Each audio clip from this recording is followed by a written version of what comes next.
तो मृत्यु लोक में जन्म के दो कारण हैं। एक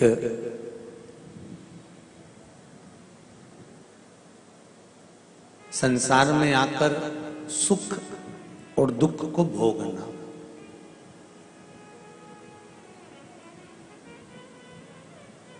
और दूसरा है भगवान का भजन करना।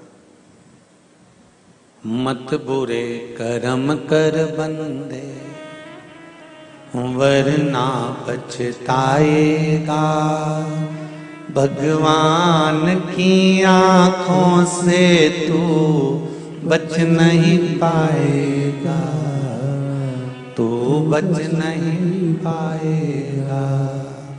अरे ओ अज्ञानी मत करना दानी, तेरे कर्म का फल भी तू ही पाएगा, जैसा किया तूने तेरे आगे आएगा। मत बुरे कर्म कर बंदे वरना पछताएगा, भगवान की आंखों से तू बच नहीं पाएगा, तू बच नहीं पाएगा। संसार सागर में जन्म लेना सरल है, मनुष्य की देह प्राप्त कर लेना सरल है, पर इस मानव देह से भगवान का भजन कर लेना सबसे ज्यादा कठिन है। वो बहुत कठिन है जो हो नहीं सकता, बहुत कठिन।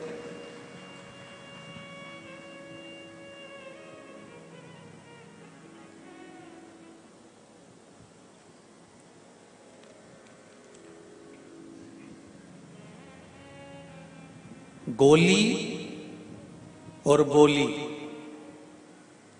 दो चीजें अलग अलग है। जम के बोलो क्या क्या चीज? एक बंदूक से निकली हुई गोली, एक मुख से निकली हुई बोली, ये दोनों अलग है, पर दोनों का काम एक ही है।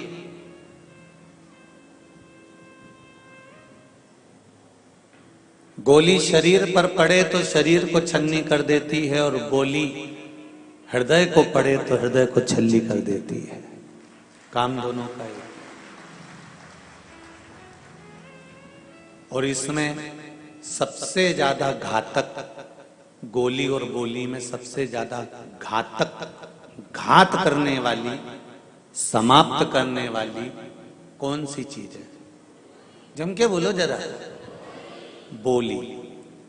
गोली से तो व्यक्ति के शरीर को केवल छन्नी करा जा सकता है, और गोली लग भी जाए तो बाद में बचा भी जा सकता है, पर बोली जब छन्नी करती है तो इस हृदय ला देती है। बचपन में अगर किसी ने कुछ बोल दिया, जवानी में कुछ बोल दिया, तो मरते दम तक वो निशानी इस हृदय में रह जाती है कि उसने मुझे ये ताना दिया था। ये बोली है।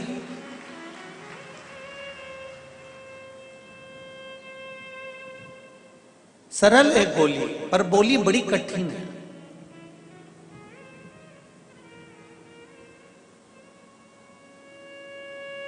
इसीलिए शायद कहते हैं वाणी ऐसी बोलिए जो वाणी ऐसी बोलिए जो दिल का मन का आपा खोए। पर आज के जमाने में वाणी ऐसी बोलिए जो जम के झगड़ा होए, पर उससे मत बोलिए जो तुमसे तगड़ा होए। वाणी, गोली और बोली में अंतर है। बस गोली शरीर को छन्नी करती है और बोली आत्मा को छन्नी कर देती है।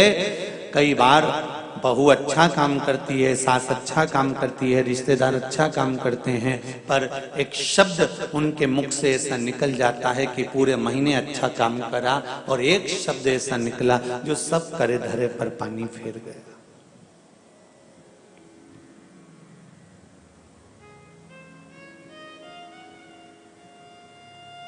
किसी से पूछो तुम्हारी बहू कैसी है? अरे गुरुजी बहुत बढ़िया, खूब काम करती है, खूब सेवा करती है, खूब संभालती है, पूरा घर लेकर चलती है, बहुत अच्छी है, बहुत बढ़िया, बस कोई कमी नहीं है, बस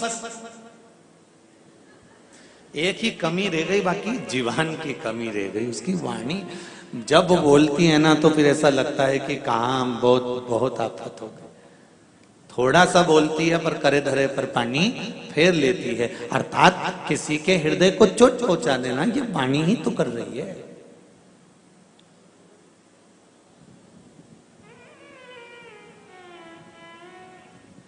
कितना सुंदर कहा है किसी ने, गुरु नानक देव जी से किसी ने पूछा, गुरुदेव अगर व्यक्ति के पास में देने के लिए कुछ भी ना हो तो वो क्या दे सकता है? किसी के पास अगर कुछ धन होता है तो वो धन देता है, वस्त्र होता है तो वस्त्र देता है, वैभव होता है तो वैभव देता है, कुछ भोजन होगा तो भोजन देगा। पर किसी के पास ना तो भोजन है, ना अन्न है, ना धन है, कुछ भी नहीं है, तो वो किसी को क्या चीज दे? गुरु नानक जी कहते हैं कि अपने मुख की स्माइल, अपने चेहरे की प्रसन्नता और अपनी मीठी वाणी का दान अगर व्यक्ति करना प्रारंभ कर देता है तो ये निश्चित है कि उसके पास में धन भी आ जाता है, अन्नपूर्णा भी आ जाती है और वैभव भी आ जाता है। आप स्माइल तो दो, आप प्रसन्नता तो दो, आप किसी के लिए मीठी वाणी बोलने का प्रयास तो करो। और जब आप मीठी वाणी बोलने का प्रयास करोगे, जब आप अच्छा बोलने का प्रयास करोगे तो जीवन अपने आप सार्थक होने लगेगा।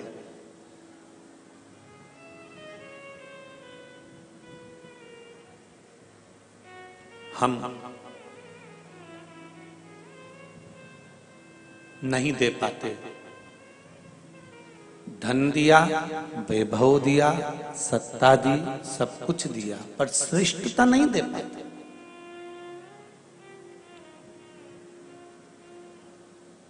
शिवजी की पूजन करने वाले, भगवान शंकर की आराधना करने वाले, आस्था चैनल के माध्यम से जितने लोग कथा सुन रहे हैं, फेसबुक यूट्यूब पर जितने लोग कथा सुन रहे हैं, और इस पावन प्रांगण में बैठकर जितने लोग कथा सुन रहे हैं, उनसे एक बात कहूंगा, आपके पास में अगर शिव जी को देने के लिए जल भी नहीं हो, बेलपत्र भी नहीं हो, अक्षत का एक दाना भी नहीं हो, एक पुष्प की पंखड़ी भी नहीं हो, तो भी शिव मंदिर जरूर जाना और शंकर जी के मंदिर में केवल भोलेनाथ जी को देखकर केवल एक स्माइल और श्री शिवाय नमस्तुभ्यम कहकर आ जाना, उतने में भी शिव स्वीकार कर लेगा।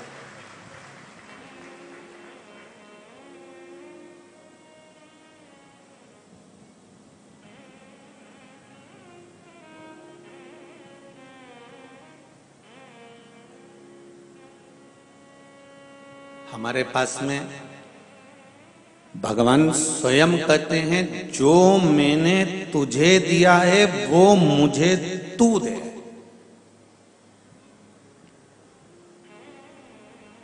भगवान ने कभी ये नहीं कहा कि मुझे वस्त्र देना, भगवान ने कभी ये नहीं कहा कि मुझे आभूषण देना, भगवान ने ये कभी नहीं कहा कि मुझे बागंबर पीतांबर ये देना। भगवान कहते हैं जो मैंने तुझे दिया है तू वो दे दे। क्या दिया है भगवान ने? तो कहा ये शरीर दिया है परमात्मा ने, ये मन दिया है परमात्मा ने, ये आत्मा, ये चित्त, ये परमात्मा ने दिया है। इसलिए तू परमात्मा को अपना ये दिल दे दे। भगवान ये नहीं कह रहे कि तू वस्त्र देना, तू आभूषण देना, तू धन देना, कि तू वैभव देना, तू सत्ता देना।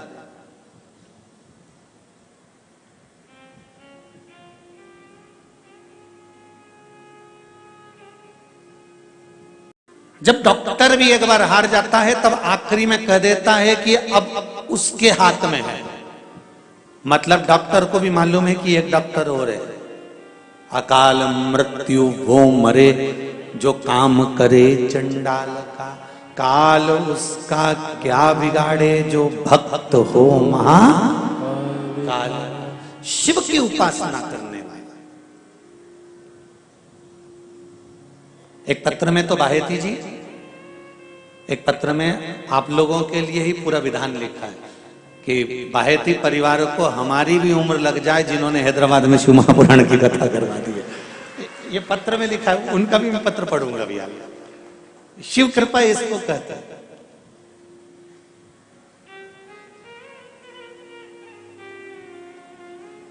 मैंने तेरे ही भरोसे ओ बाबा तेरे ही भरोसे हवा बिच उड़ती जावांगी, बाबा डोर हथो छठी नामे कटी जावांगी। ओ बाबा मैं तेरी पतंग, शंभो मैं तेरी पतंग, हवा बिच उड़ती जावांगी, बाबा डोर हथो छठी नामे कटी जावांगी। जो कट गई ना सतगुरु, भोलेनाथ अगर तूने छोड़ दिया और कट गई ना, जो कट गई ना सतगुरु, तो मैं लुटी जावांगी, बाबा डोर हथो छठी नामे कटी जावांगी। तूने पकड़ रखा है इसलिए मैं उड़ रही हूं, तेरी कृपा है तो आगे बढ़ रही हूं।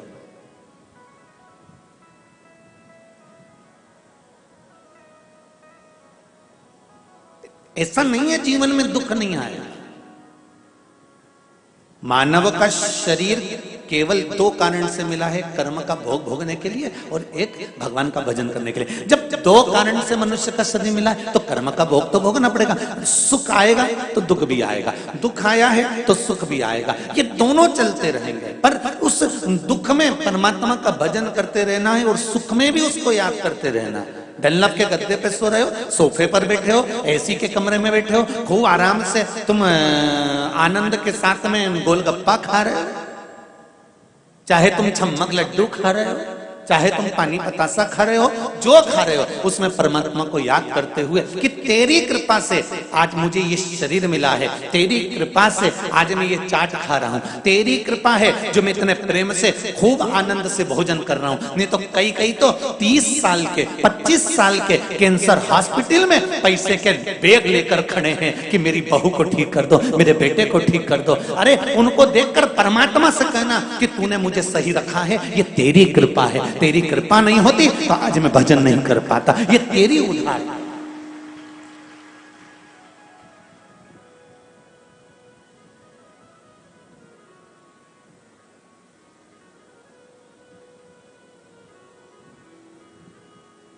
एक बेलपत्री के बल पर लोग अपने स्वास्थ्य को ठीक कर रहे हैं, एक लोटा जल के बल पर लोग अपने स्वास्थ्य को ठीक कर रहे हैं।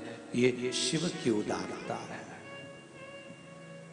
बीपी हो, शुगर हो, जो भी थायराइड हो, शरीर में कोई खाज हो गई हो, शरीर में कोई रोग हो गया हो, उसका सबसे सुंदर तरीका है शंकर पर चढ़ी हुई एक बेलपत्र शिव के मंदिर से उठाकर, कम से कम रोज नहीं खा सकते तो हफ्ते में एक बार 2 बार शिव से कहकर कि तू दुनिया के रोग हर लेता है, तुझे महामृत्युंजय कहते हैं, मृत्यु को तू जीतने वाला है, तो मेरे शरीर में कोई रोग कैसे रह सकता है शंभू।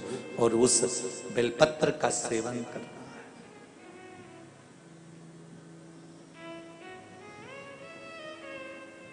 नहीं खा सकते तो उसके मंदिर के द्वार पर भी जाकर उसको शीश नवाओगे, उतने में भी सुख है।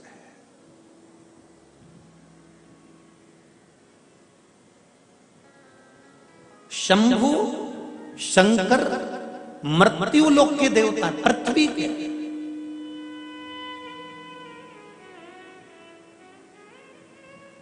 जो पृथ्वी से जुड़ा हुआ होता है उसका अगर हमने आदर करना चालू कर दिया, उसका सम्मान करना चालू कर दिया, तो आप रूप आपको भी आदर मिलना, सम्मान मिलना चालू हो जाता है। चलो एक बात बताओ, एक दिन हाथ ने पैर से पूछा कि पैर ये तो बता, सारी दुनिया के लोग सिर तेरे ही पांव में क्यों झुकाते हैं, कभी कोई सिर हाथ पे क्यों नहीं झुकाता? हैदराबाद में किसी को देखा तुमने कि सिर हाथ पे झुकाया?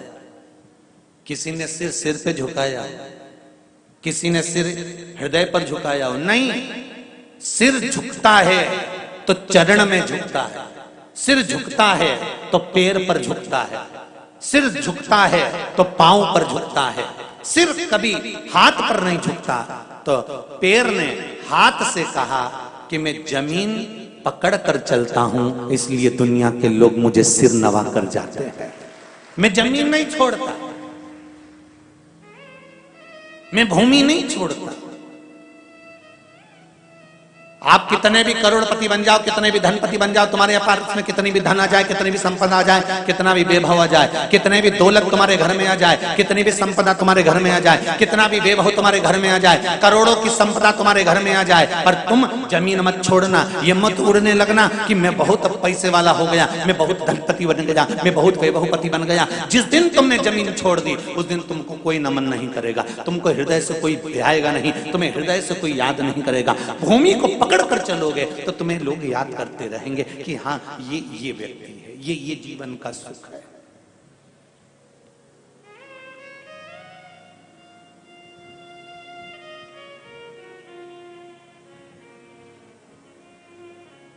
मेरा वो घरदानी इस मृत्यु लोक का देव है, आदिदेव महादेव है।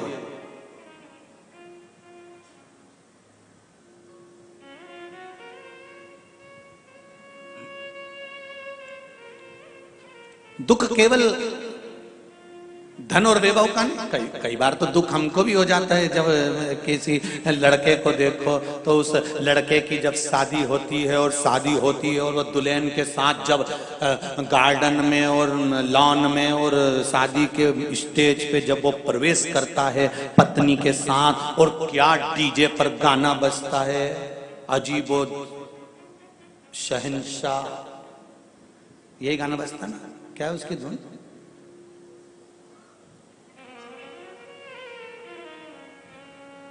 और जब वो आता है दुल्हन के साथ में और फुलझड़ियां छूटती है और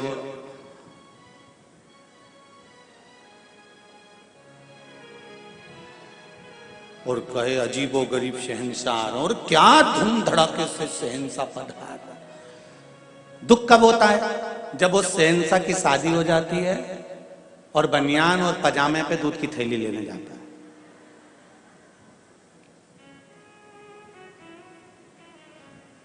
तब हृदय में दुख होता है। अभी 20 दिन पहले तो अजीब हो गई, शहंशाह बन रहा था, अभी कितनी शान से शादी करी थी और बनियान पजामे पे पानी भर रहा है, दूध की थैली लेकर आ रहा है। खूब गुलाब जामुन भी खिलाई, पेड़ा भी खिलाया, इमरती भी खिलाई, खूब। कितना ठाठ था विवाह में, कितना ठाठ था शादी में, कितना ठाठ था उस मंगल विवाह में। उसके 15 दिन बाद 20 दिन बाद वापिस जिंदगी वैसी की वैसी हो जाती है। इसलिए जीवन का कोई भरोसा नहीं होता। धन ज्यादा आ जाए तो फूलना ना मती, और ना फूलना और ना अपनी वाणी पर ऐसा संयम रखना कि इस वाणी से कोई ऐसा शब्द ना निकल जाए कि जिंदगी भर फिर बाद में रोना पड़ जाए। इसलिए बहुत संभल कर वाणी बोली जाती, गोली और बोली बहुत सावधानी रखकर।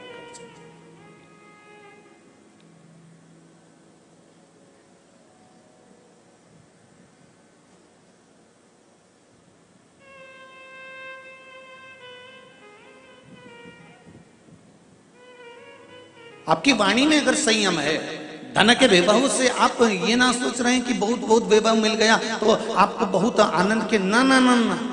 भगवान अगर धन देता है तो परीक्षा करने के लिए देता है। भगवान धन वापिस लेता है तो परीक्षा करने के लिए लेता है। उसको मालूम है क्या करना है उसको।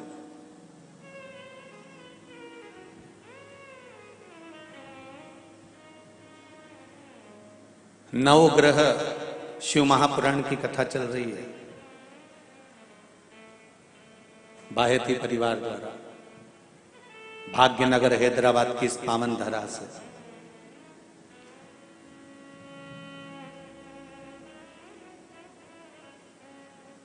अभिमान तो राजा देवराज इंद्र को भी आ गया था।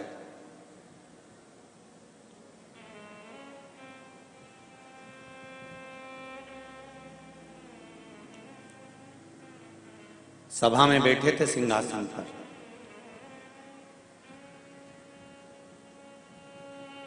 और सिंहासन पर बैठे बैठे उस समय पर अप्सराओं का नृत्य देख रहे थे और देवगुरु बृहस्पति का आगमन हो गया था।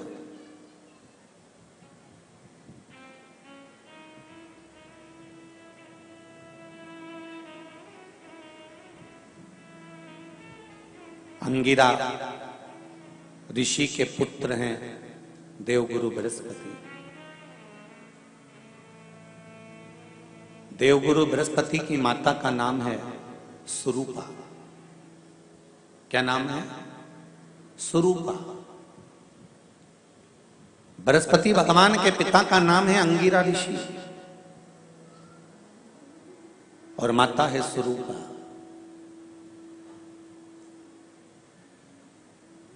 जिनके घर में देवगुरु बृहस्पति का आगमन हुआ है, प्राप्ति हुई है।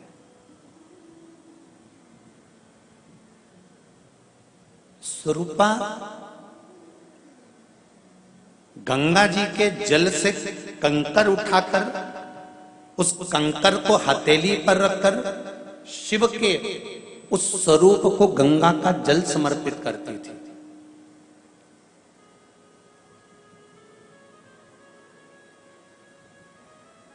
एक बहुत सुंदर बात कहेंगे, पहले की शिव महापुराण में ये चरित्र नहीं आया तो आप ध्यान से सुनिएगा। 16 श्राद्ध में, श्राद्ध पक्ष में घर में अगर गंगा का जल हो, आपके घर में अगर गंगा जल रखा हो, श्राद्ध पक्ष में तुलसी के क्यारे के पास में एक छोटी सी कटोरी रखकर घर का कोई भी व्यक्ति, चाहे महिला हो, पुरुष हो, पुत्र हो, पुत्रवधू हो, बच्चे हों, कोई भी हथेली में गंगा जल लेकर अपने पूर्वजों का स्मरण कर कर और वो गंगा जल काशी विश्वनाथ के नाम से अपने पूर्वजों का नाम लेकर वो कटोरी में अगर 5 बार या 7 बार छोड़ देता है तो उसके पूर्वजों को पिंडदान और तर्पण की जरूरत नहीं पड़ती, उनको मोक्ष प्राप्त हो जाता है। अगर आपके घर में गंगा जल रखा हुआ हो तो वैसे तो मुझे विश्वास है कि हैदराबाद के नगर में भले आप रह रहे हो, भले आप भाग्यनगर में रह रहे हो, पर इतना विश्वास तो है कि सबके घर में गंगा जल जरूर होगा। इतना विश्वास तो मैं कह सकता हूं और कर सकता हूं कि सबके घर में होगा गंगा जल। गंगा जल का प्रयोग एक तो पितरों के लिए, दूसरा श्रावण के महीने में किसी भी एक सोमवार को अगर व्यापार नहीं चल रहा है, नौकरी नहीं मिल रही है, तो कोई तकलीफ आ रही है, तो कोई कष्ट आ रहा है, कोई रोग बढ़ रहा है, डॉक्टर से ऐसा लग रहा है कि ये बड़ी बीमारी बताने वाला है, शरीर में कोई गांठ पड़ गई है और वो जांच के लिए गई है, तो बिल्कुल श्रावण के महीने में किसी भी एक सोमवार को गंगा जल लेकर जाइए शिव मंदिर में। शंकर जी के मंदिर में थोड़ा सा गंगा जल नंदी को समर्पित कर कर, थोड़ा अशोक सुंदरी को समर्पित कर कर, थोड़ा गणेश और कार्तिकेय को समर्पित कर कर, थोड़ा सा गंगा जल जया, विषहरा, शामरीबारी, दौतली और देव को समर्पित कर कर, थोड़ा सा गंगा जल शिवलिंग पर समर्पित कर दो। उस गंगा जल को वापिस झेल कर लेकर आओ। 3 दिन तक लगातार उस गंगा जल को पीना प्रारंभ करो। उसके बाद जांच के लिए आप कहीं पर भी जाइए, बाबा कृपा जरूर करेगा, ये निश्चित का। उस गंगा जल की प्रधानता, उस गंगा जल का एक गौ माता, गौ, गंगा और संत, ब्राह्मण, साधु, सन्यासी, सात्वित्ववान नारी, कन्या, स्त्री, इनका जो महत्व है उसको जान गए तो जिंदगी सार्थक हो।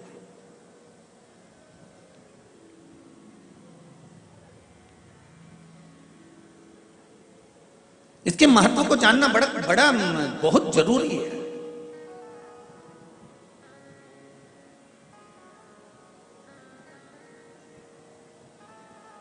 महाराज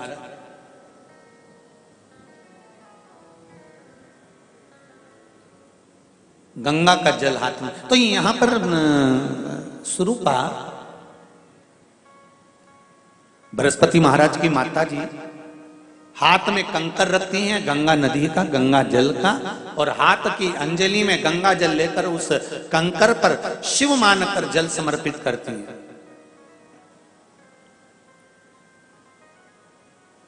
संतान जो हुई, जो पुत्र हुआ, वो भी शंकर का भक्त हुआ, शिव का भक्त।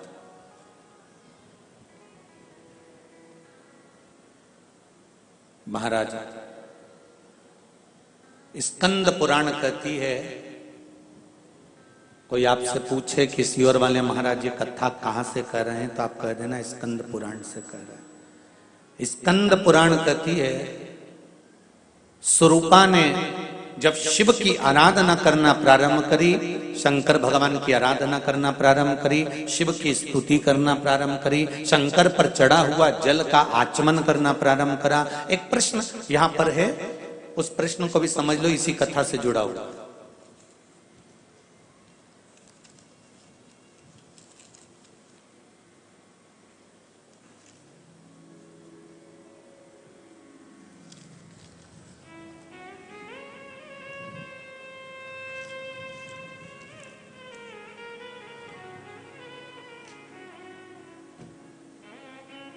नाम नहीं लिखा है पर प्रश्न अच्छे हैं। हर हर महादेव घर घर महादेव लिखा है उन्होंने, नाम नहीं लिखा है। जिनने पत्र लिखा हो, कुछ प्रश्न हैं इसमें, 1 2 3 4 5 प्रश्न हैं। जिसने लिखा हो वो खड़े होकर हाथ हिला सकते हैं। 5 प्रश्न हैं इसमें।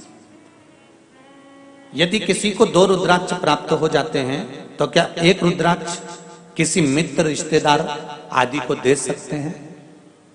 जिसने पत्र लिखा है वो खड़े होकर अपना हाथ हिला सकते हैं। हाँ, यदि आपके पास में रुद्राक्ष 2 हैं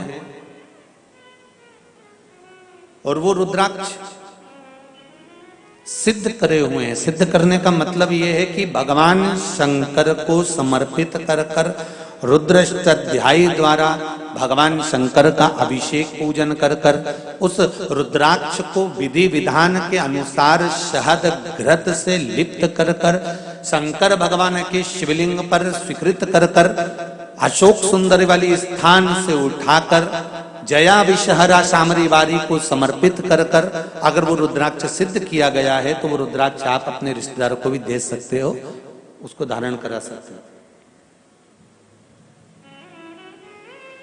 यदि किसी ने गले में रुद्राक्ष धारण किया हो और उसके आसपास कोई अन्य व्यक्ति मदिरा या मांसाहार का सेवन करता है तो क्या रुद्राक्ष वाले व्यक्ति को दोष लगता है?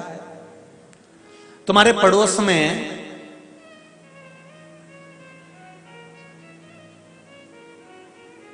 कोई गलत काम कर देगा तो क्या तुम पर दोष लगेगा? अरे जम के बोलते जाओ, लगेगा नहीं। जिस व्यक्ति ने गलत काम किया, जिस व्यक्ति के गलत कर्म वो कर रहा है तो दोष उसको लग रहा, दोष तुम्हें नहीं लग रहा।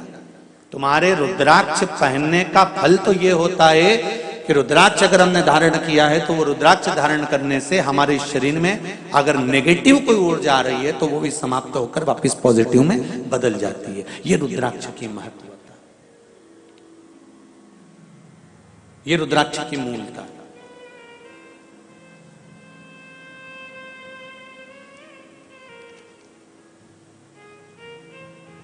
प्रातः समय पर जब हम पितरों के लिए जल छींटते हैं तो क्या गणेश शंख की रेखा का प्रयोग भी कर सकते हैं? नहीं।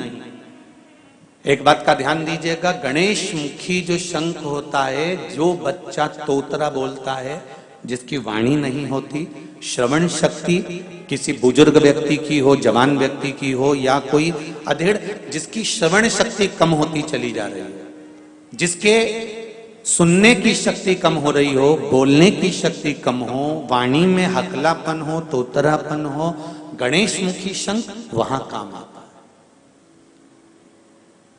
गणेश मुखी शंख का प्रयोग वहां होता है। और गणेश मुखी शंख का एक प्रयोग और है, यदि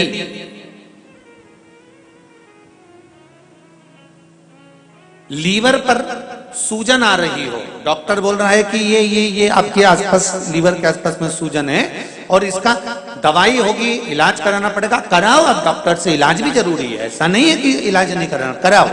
पर उसके साथ में गणेश मुखी जो शंख है उसके जल का आचमन भी जरूरी है, उसमें फायदा मिलना प्रारंभ। पर होना चाहिए गणेश मुखी शंख। शंख की भी बड़ी विधानता है साहब। एक राक्षस मुखी शंख होता है, जो राक्षस वृत्ति शंख होता है। वो राक्षस वृत्ति शंख अगर घर के अंदर रहता है तो तो जरा सा कपड़ा पड़ा है तो उसके पीछे विवाद हो जाता है, पानी गिर गया तो विवाद, 5 मिनट बहू लेट उठकर आई तो विवाद, भोजन में कुछ त्रुटि हो गई तो विवाद, भाई भाई में कोई क्लेश हो गया, जरा सी बात हो गई तो विवाद, देवरानी जेठानी में। इसको कहते हैं राक्षसी शंख की महत्वता। वो शंख जब तक घर के अंदर रहता है तब तक वो आपको अशुद्धता का भाव देता ही रहता है।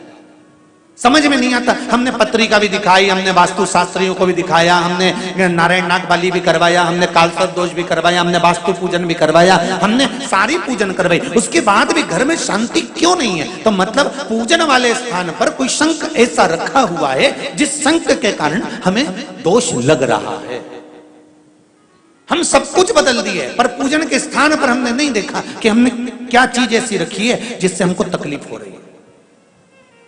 चलो और सरल भाषा में समझ जाइए, डॉक्टर के पास जाते हो तो डॉक्टर को कहोगे कि मेरे को पेट दुख रहा है, तो डॉक्टर पेट दुखने की अकेले की गोली देगा क्या तुमको?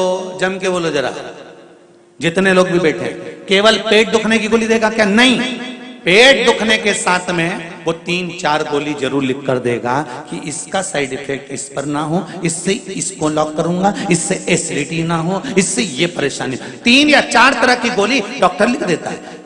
सिर दुखा, उसने 3-4 गोली दी। बीपी गड़बड़ हुआ, उसने दिया कि ये ले लेना भैया, जब बीपी लेवल पर जाएगा तब एक गोली पर लाकर छोड़ देंगे, फिर एक गोली लेते रहना। उसी तरह हमारे जीवन में भी हम जो पाठ कर रहे हैं, हम जो पूजन कर रहे हैं, हम जो अर्चना कर रहे हैं, हम जो चाकरी कर रहे हैं, हम जो स्मरण कर रहे हैं, उसमें क्या पाठ हम कर रहे हैं, हम क्या स्मरण कर रहे हैं? उस पूजन वाले स्थान पर कोई कमी तो नहीं है हमारे? आप आए नहीं और सुबह हो गई, मेरी पूजा की थाली धरी की धरी रह गई। क्यों धरी रह गई? क्यों नहीं आए? मीरा ने बुलाया, भगवान आए। कर्मा ने बुलाया, भगवान आए। नामदेव जी ने बुलाया, भगवान आए। तुकाराम जी ने बुलाया, भगवान आए। तो हम भी तो रोज बुलाते हैं, एक लोटा पानी लेकर जाते हैं, फिर भगवान क्यों नहीं सुनते? कुछ कमी है हम, वो कमी को हमें छांटना। सीढ़ियां बदल दी, वास्तु के हिसाब से मकान बना लिया, फ्लैट बना लिया, व्यापार भी अच्छा चल रहा है, पैसा भी आ रहा है, फिर घर में शांति क्यों नहीं है? 4 लोग खाने वाले, सास है, ससुर है, बहू है, बेटा है, उनके छोरा छोरी है, फिर शांति कहां गई? कोई कारण हो सकता। उस समय पर गंगा जल का प्रयोग करिए, गंगा जल का प्रयोग।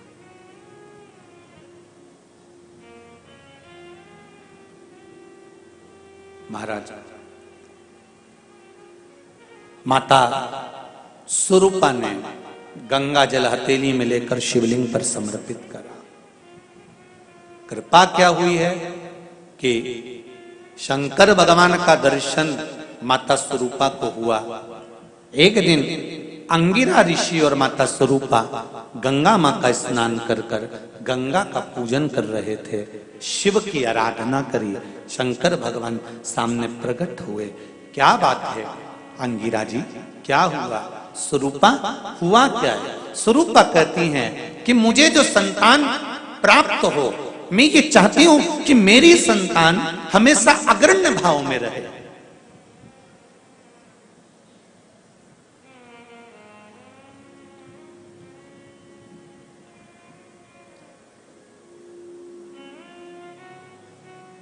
दुनिया में केवल एक मां और एक बेटा, ये दोनों ऐसे होते हैं। बेटे की निगाह में मां हमेशा सुंदर होती है और बेटे की निगाह में मां सुंदर है और माता की निगाह में बेटा सुंदर है।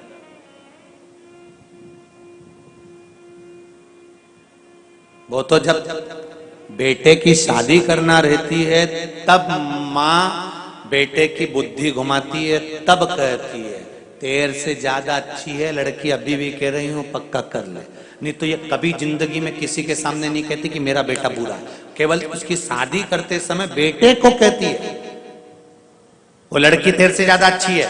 नहीं तो हमेशा मां कहती है मेरा बेटा दमदार, मेरा बेटा सुंदर, मेरा बेटा विद्वान, मेरा बेटा ज्ञानवान।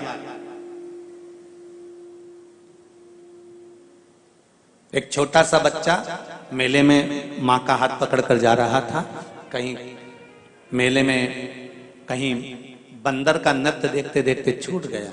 मां ढूंढ रही है, बेटा भी ढूंढ रहा, रो रहा है। पुलिस वाले आ गए, बच्चे को पकड़ा, लेकर गए, उसको समझाया, मेले में आए, अनाउंस करा, पूछा तुम्हें तुम्हारी माता का नाम मालूम है? नहीं मालूम। पिताजी का नाम नहीं मालूम। तुम्हारी माँ कैसी लगती है? बहुत सुंदर है मेरी माँ, बहुत सुंदर है। हाँ, अनाउंस करा गया। उस बच्चे को ले जाकर माताओं को दिखाया गया। वो माँ नहीं मिली, शाम हो गई। तब शाम के समय पर माँ सामने से आ रही थी। बच्चा गया और माँ के गले लग गया। माँ के गले लगा तो क्या देखा उन पुलिस वालों ने कि उसकी माँ का जो चेहरा था एकदम काला था, एकदम काला। उसकी माँ एकदम काली थी, एकदम काला चेहरा, भयंकर उसका स्वरूप लग रहा था। और बच्चा उसकी गोदी में जाकर चीखने लग गया, माता के हृदय से लग गया और रोने लगा। इतने में तुरंत पुलिस वालों ने कहा, तू तो कहता था तेरी माँ बड़ी सुंदर है। यही तो मेरी माँ है। बच्चे की निगाह में माँ कैसी भी हो, माँ हमेशा सुंदर होती है। और माँ की निगाह में बेटा कैसा भी हो, वो हमेशा सुंदर ही होता है। वो हमेशा सुंदर, वो हमेशा एक ही बात कहती है, मेरा बेटा तो चंदा है, मेरा बेटा तो सूरज है।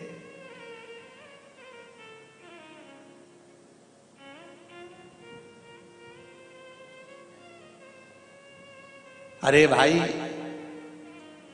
संतान सुख हो, संतान सुख हो, ये भाग्य की बात है।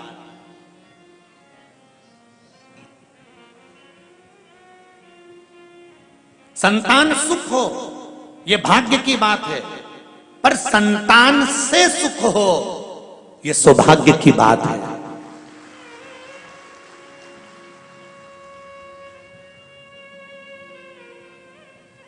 हम जाकर किसी ब्राह्मण से, किसी साधु से, किसी सन्यासी से, किसी तपस्वी से, किसी साधक से, किसी उपासक से, हम किसी विद्वान जन से जाकर कहते हैं संतान का सुख नहीं है महाराज, संतान सुख हो जाए, बस एक कृपा कर दो, संतान हो जाए, संतान का सुख हो जाए, संतान सुख हो जाए। ब्राह्मण, साधु, सन्यासी, तपस्वी, साधक उपास कराएंगे, व्रत कराएंगे, साधना कराएंगे, फल देंगे, सब कुछ होगा और तुम्हारे घर में संतान भी हो जाएगी। संतान का सुख हो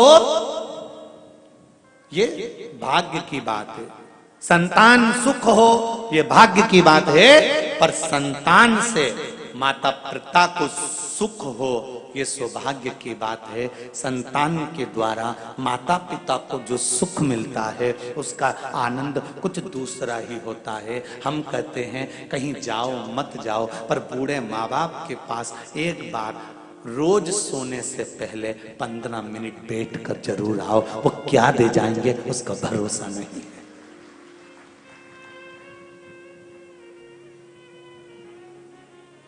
ना बेटों को फुर्सत है, ना बहुओं को फुर्सत है। बच्चा कुचा था तो ये मोबाइल और फुर्सत बंद कर दिया।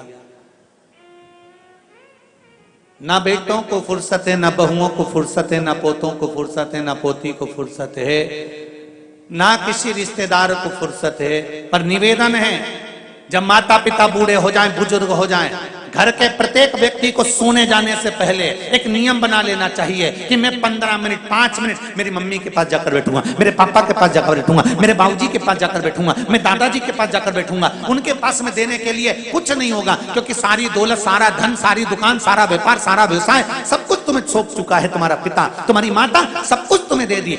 लाकर में चाबी भी लगाने तुम जाते हो, अलमारी खोलने तुम जाते हो, चाबी लगाने तुम जाते हो, सब कुछ माता पिता ने तुमको दे दिया। अब एक काम करो, तुम्हारे माता पिता के पास में धन भले नहीं होगा, वैभव भले ना होगा, पर रोज प्रतिदिन सोने से पहले अगर 10 मिनट तुम माता पिता के पास जाकर बैठोगे तो ये शिव महापुराण की कथा कहती है कि वो धन भले नहीं देगा, पर दिल से जाते जाते आशीर्वाद दे दिया तो जीवन सार्थक हो जाएगा। सार्थक।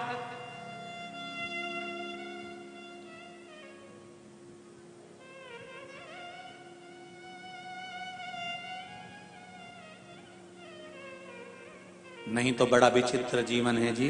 बेटी एडीलैंड में बेटिया है न्यूयॉर्क, और ब्राइट बच्चों के लिए हुआ बुढ़ापा डार्क। ओ काका क्या करोगे, ये रुपया कहाँ धरोगे? ओ काका क्या करोगे, ये रुपया कहाँ धरोगे? कहाँ धरोगे इस धन?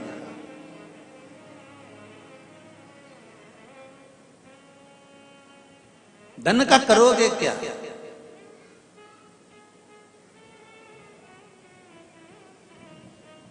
एक बात हम हमेशा कहते हैं,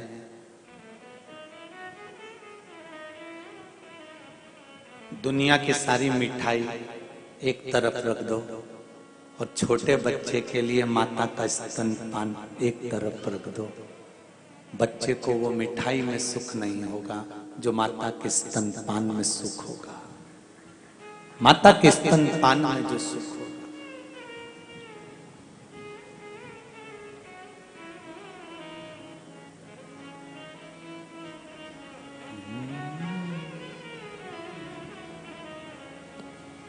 माई के दुधवन जैसन कऊ मिठाई ना मिलई, माई के दुधवन जैसन कऊ मिठाई ना मिलई। सब कुछ मिल जाता है दुनिया में, माई ना मिलई।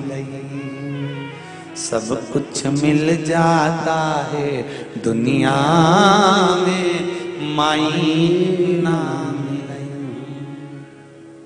खुद गीले में सोती है, तुझे सूखे सुलाती। खुद भूखी रह जाती है, तुझे निवरा खिलाती। माई के आशीष जैसन कऊ, माई के आशीष जैसन कऊ आशीष ना मिलई। सब कुछ मिल जाता है दुनिया में, माई ना मिलई। सब कुछ मिल जाता है दुनिया में, माई। आज स्वरूपा कह रही है बाबा से, मुझे संतान हो तो वो हो जो वैभववान हो। आप भी भगवान से प्रार्थना करना कि भोलेनाथ मुझे संतान दो, मना नहीं। संतान का सुख दो, मना नहीं। पर संतान ऐसी देना जो मुझे सुख दे, मेरे बुढ़ापे में मेरा साथ दे।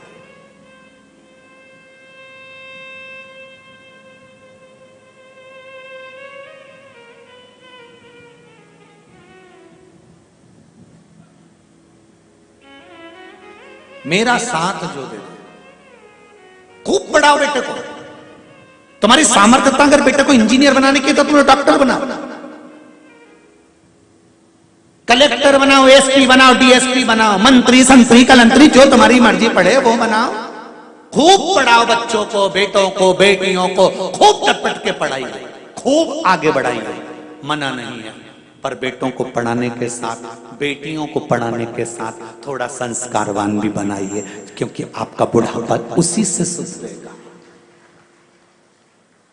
आपका बुढ़ापा वही सुधरेगा।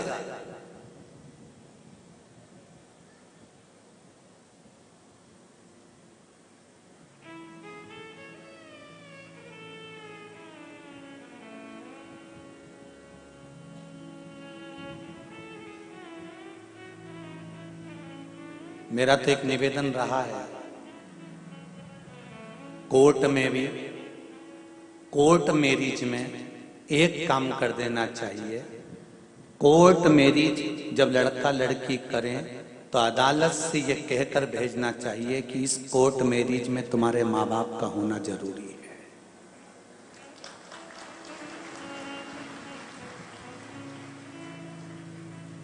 बाप का घर कोई रेस्टोरेंट नहीं है, कि 20 साल तक माँ बाप अपनी बेटी को पाल पोस कर बड़ा करें, 20 वर्ष तक माँ बाप अपनी बेटी को पढ़ाएं लिखाएं, करोड़ों का धन लगाएं, खूब सुंदर सुंदर आभूषण, रतन, माणिक, मोती, और माँ बाप उस बेटी को पाल पोस कर बड़ा करें, और 20 साल की जब बेटी हो जाए तो अपनी मन से कोर्ट पहुंचे और किसी के साथ में शादी कर कर चली जाए। माँ बाप का घर है, कोई रेस्टोरेंट या होटल नहीं है।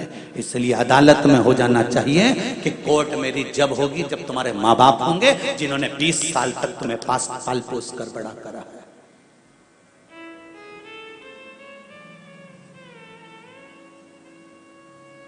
और धिक्कार ऐसी बेटियों को और धिक्कार ऐसे बेटों को जिन माता पिता ने तुम्हें पाल पोस कर बड़ा करा, और तुम्हारे विवाह जैसी खुशी में तुम्हारे माँ बाप तुम्हारे सामने नहीं है तो डूब मरो पानी लेकर। धिक्कार है ऐसे बच्चों को। क्या करना है ऐसा तुम्हारी खुशी में? तुम्हारे बुजुर्ग माता पिता नहीं जो 20 साल तक तुम्हें पढ़ाते हैं, 20 साल तक आगे बढ़ाते हैं, तुम्हें डॉक्टर, तुम्हें इंजीनियर, तुम्हारी नौकरी के लिए जब पहली नौकरी लगती है, मेरी बेटी पूना जा रही है, मेरी बेटी मुंबई जा रही है, मेरी बेटी हैदराबाद जा रही है, मेरी बेटी बेंगलोर जा रही है, मेरा बेटा वहां जा रहा है। अरे कितनी खुशी होती है उन बूढ़े माँ बाप से तो पूछो, जब उनके हृदय में आतिशबाजी होती है। और जब बेटी विवाह का समय आता है, माँ बाप अपने बेटी के लिए जब संबंध देखते हैं और बेटी कहती है मैं अपनी पसंद से करूंगी, तब उस बाप और उस माँ से पूछना कि उसके दिल के कितने टुकड़े हो जाते हैं। अरे तुम कितनी भी ऊंची पढ़ाई कर लो, कितना भी अच्छा कार्य कर लो, कितनी भी अच्छी जॉब कर लो, पर एक निवेदन है, बेटियां अपने माँ बाप से कहें पापा मैं भले कितने भी अच्छे कॉलेज में पढ़ लूंगी और कितने भी अच्छे पद पर पहुंच जाऊंगी, पर कन्यादान का मौका तो मैं अपने माँ और बाप को ही दूंगी, चाहे कुछ कुछ हो जाए। मैं अपने माता पिता को नरक नहीं भेज सकती। 94 तरह के नरक में एक नरक ऐसा होता है जिसमें जो माता पिता के घर में बेटी जन्म लेती है और वह कन्यादान नहीं करता तो बाप को 94 तरह का नरक भोगना पड़ता है। माता के शरीर में कीड़े पड़ने लगते हैं अगर वो कन्यादान नहीं करती। जिस बच्ची का जन्म देती है उस बच्ची का अगर कन्यादान नहीं होता, अगर माँ बाप अपनी बच्ची का कन्यादान नहीं कर पाते तो माँ बाप को भुगतना पड़ता है, और उसकी जवाबदारी बेटी और बेटों की होती है जो अपने माँ बाप से कहें कि हमारा कन्यादान करो, आप कन्यादान करो, आप ढूंढो लड़का, आप ढूंढ कर लाओ, मैं कहीं दूसरी जगह विवाह नहीं करूंगी, जहां मेरा बाबुल चाहेगा विवाह वहीं करूंगी। तब बाप का हृदय भी प्रसन्न चित्त हो जाता है। कहां भटक रहे हो?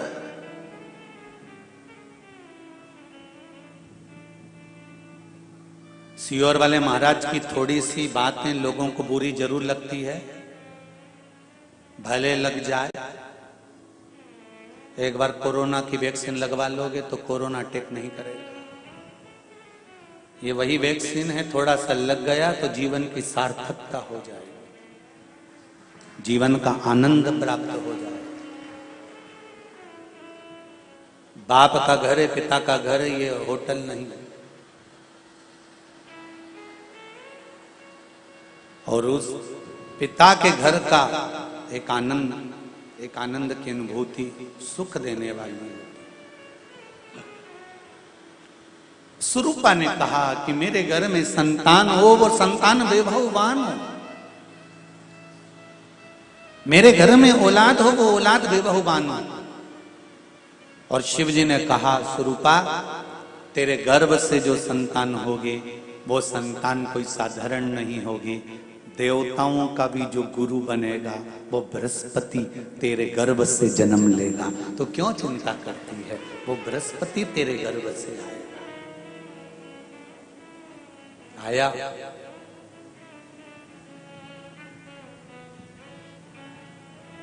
वही बृहस्पति। समय बीता, शंकर भगवान की आराधना बृहस्पति भगवान ने काशी में करी। बृहस्पतेश्वर महादेव काशी में विराजमान। कौन से महादेव? जम के बोलिए जरा।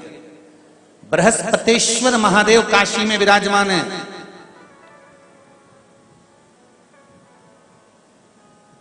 जो अंगूठी में पुखराज नहीं पहन सकते,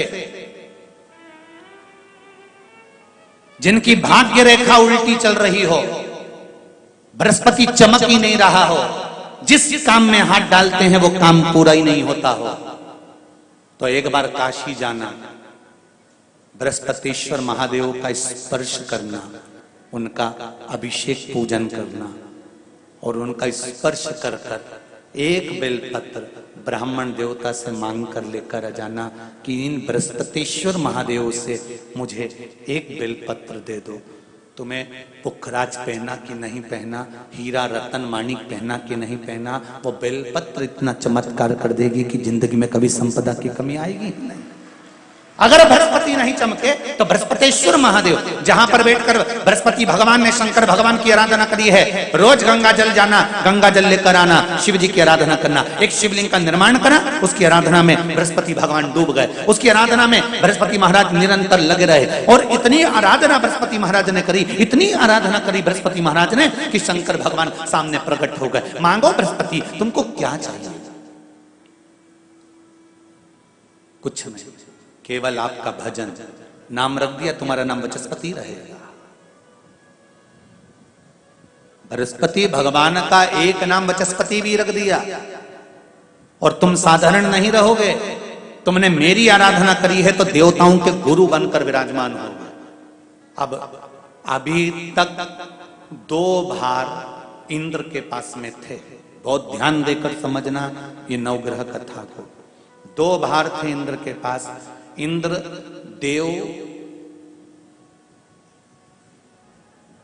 देवताओं के गुरु भी बनकर बैठे थे,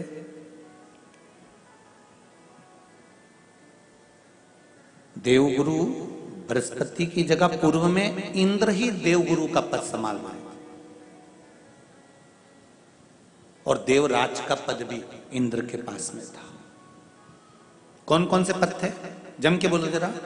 पहला पद देवराज इंद्र का, दूसरा पद देवगुरु, देवगुरु का पद भी इंद्र के पास में था और देवराज का पद भी इंद्र के पास में था। ये 2 पद जब होता है साधारण भाषा में आप ले लीजिए, किसी के पास में अध्यक्ष का पद भी है, किसी के पास में और कहीं का पद भी है, 2-3 पद उसके पास में विराजमान है, तो उसके पास में 2-3 पद अगर विराजमान है तो फिर उससे अगर एक पद ले लिया जाता है तो उसको अहंकार आ जाता है, उसको गुस्सा आ जाता है कि बताओ अभी तक तो मुझे पूछा जा रहा था, अब तुम तो वो पद पे भी जान दो। जैसे तुम किसी कुर्सी पर बैठे हो, कथा सुन रहे हो और इतने में कोई रिश्तेदार बाहेती जी का आ गया और तुम बढ़िया आराम से बैठे थे और बैठे बैठे इतने में बाहेती परिवार से कोई आया और उसने तुमको उठाया, प्लीज थोड़ा सा, और तुम्हें उठाकर दूसरी जगह बिठा दिया और उन्होंने अपने वाले को कुर्सी पर बिठा दिया। अब बोलो, जो उठा, जिसको उठाया था उसका भगोने जैसा मुंडा हुआ कि नहीं हुआ? अरे बोलो तो, अपन दूर कथा नहीं जाते, कथा अपन अपने ऊपर लेके चलो कि अपन कैसे समझें इस कथा को। बहुत अगर गहन तत्व की कथा सुनेंगे तो समझ में आएगी नहीं। यहाँ से सुनी, यहाँ से निकाल दी, बच्ची कुछ दी, ऊपर से निकल गई और मालूम पड़े थोड़ी देर बाद माताएं कुर्सी पे बैठी बैठी। अब फिर तो अपन तो अपने पर लेकर चलो ना कि जैसे कोई, आप कुर्सी पर बैठ गए और इतने में इनके रिश्तेदार कोई आए और आने पर उन्होंने कहा दिया तुम यहाँ से उठो, दूसरी जगह जाके बैठो, इतने में तुमको बुरा लग गया, बुरा लगा, मुंह भगोने जैसा हो गया, गुस्सा आ गया। उसी तरह इंद्र के पास में 2 सत्ता थी, एक देवराज इंद्र थे और दूसरे गुरु का पद भी इंद्र के पास में था। देवताओं के गुरु बनकर इंद्र घूम रहे थे, पर अब उल्टा हो गया। शंकर भगवान ने बृहस्पति महाराज को देव गुरु बना दिया।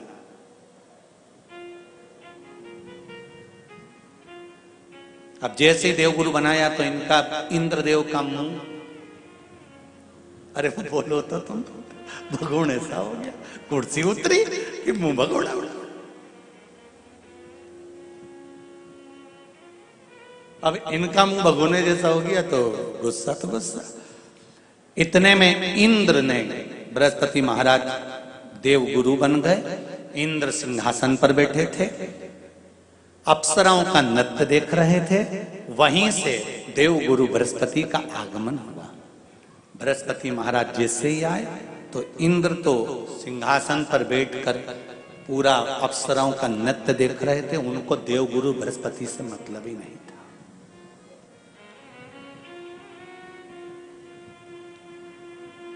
कोई स्थान नहीं, कोई सम्मान नहीं, कोई आदर नहीं, कोई आदर नहीं। जिसको घर के बड़े बुजुर्ग सम्मान देते हैं, घर के बच्चों का भी फर्ज है कि उसका सम्मान बच्चे करें। सही है कि गलत है? घर के बुजुर्ग उसको सम्मान दे रहे हैं ना, घर के बड़े उसका सम्मान कर रहे हैं ना, तो घर के बच्चे कहते हैं नहीं, वो तो हमारे लिए गलत सोचता है, हमेशा हमारे लिए अपशब्द बोलता है, हमेशा आड़ा टेढ़ा बोलता है। तो घर के बुजुर्ग कहते हैं तुम्हें क्या करना है, जब हम सम्मान दे रहे हैं तो तुम भी दो, हम आदर कर रहे हैं तो तुम भी करो।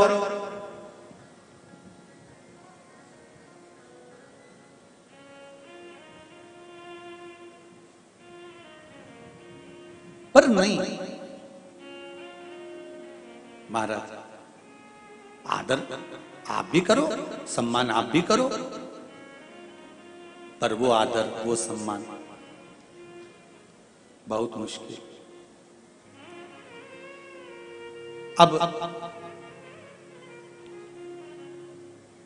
जब बृहस्पति महाराज का सम्मान नहीं हुआ, बृहस्पति महाराज वहां से उठकर चले गए, बोले नहीं। जो समझदार होता है वो तुरंत कह देता है कोई बात नहीं, मैं चले जाता हूं। कोई मुख पर क्रोध नहीं, कोई चिड़चिड़ प्रवृत्ति नहीं, कोई अपशब्द नहीं। एक बात मैं आप सबको कहना चाहूंगा, किसी जगह पर यदि आपका अपमान हुआ है, बहुत ध्यान देना जरा, कथा थोड़ी भारी है पर समझ लोगे आप। किसी जगह पर यदि आपका अपमान हुआ है तो आप भगवान शंकर को धन्यवाद देना कि मैंने पूर्व में किसी का अपमान करा होगा तो मेरा हिसाब आपने इतनी जल्दी बराबर कर दिया है, इतनी जल्दी बराबर कर दिया। ये थोड़ा सा अपमान मेरा कराया, मेरा हिसाब बराबर हो गया।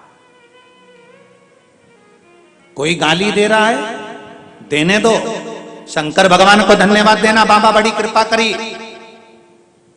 मैंने पूर्व में इसको गालियां दी होंगी, अपशब्द कहा होगा तो इसने मुझे पलटकर गाली दे दी, अपशब्द कह दिया। ये तेरी कृपा है, ये तेरी दया। और जब तक तेरी करुणा, तेरी कृपा, तेरी दया नहीं हो तब तक कुछ हो ही नहीं सकता। तेरी कृपा,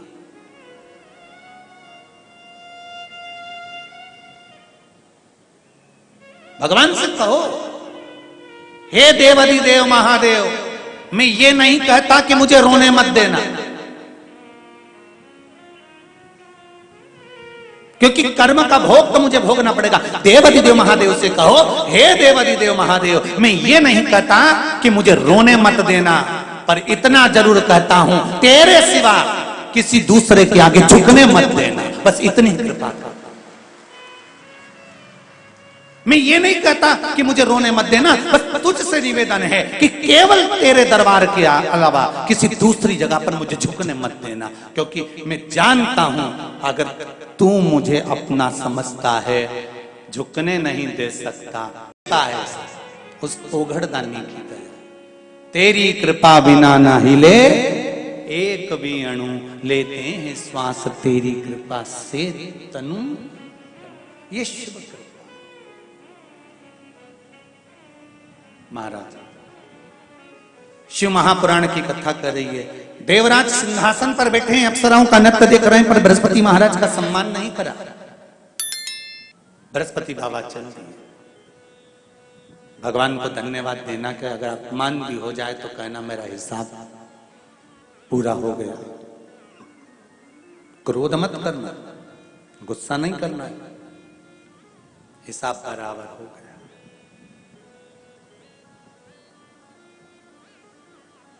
बराबर चले।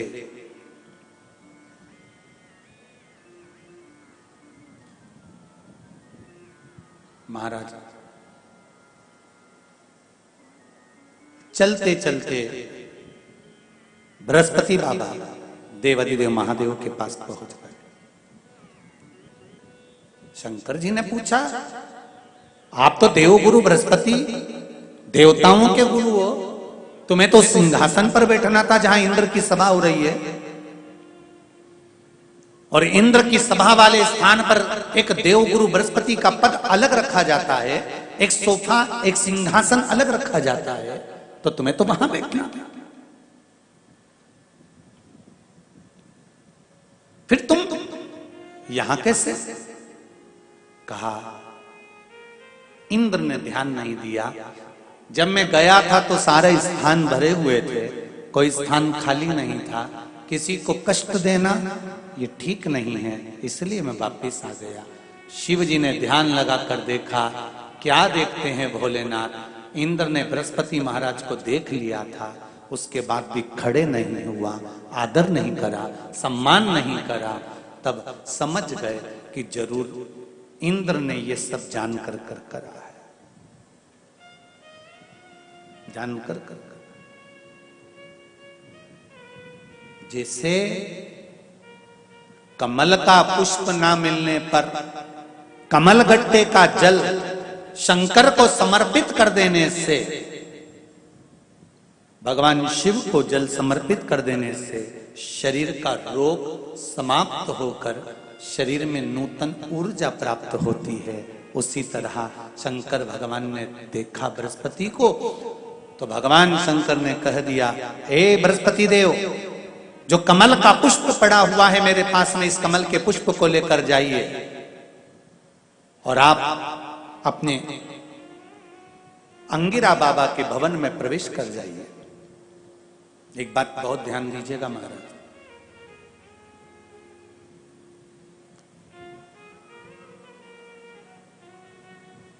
जब सूर्य ग्रहण या चंद्र ग्रहण पड़ता है तो जो बच्चा शरीर से रोगीला ज्यादा होता है या रोग उसको घेरे रहता है, तो मुट्ठी भर ज्वार का दाना उस बच्चे के हाथ में पस भरकर वो ज्वार का दान करवा दिया जाता है। जैसे यदि आप लोगों ने शिव पंचायत शिव महापुराण की कथा सुनी हो, या महेश्वरी समाज मुंबई द्वारा अंधेरी में हुई स्कंद पुराण महेश्वरी समाज द्वारा जो हुई थी, अगर वो श्रवण करी हो तो उसमें बताया गया है कि कुछ चीजों के दान ऐसे होते हैं जिन दान को करने से व्यक्ति के जीवन में समृद्धि, वैभव, लक्ष्मी की प्राप्ति हो जाती है। और वो दान बहुत सारा धन का या वैभव का दान नहीं है।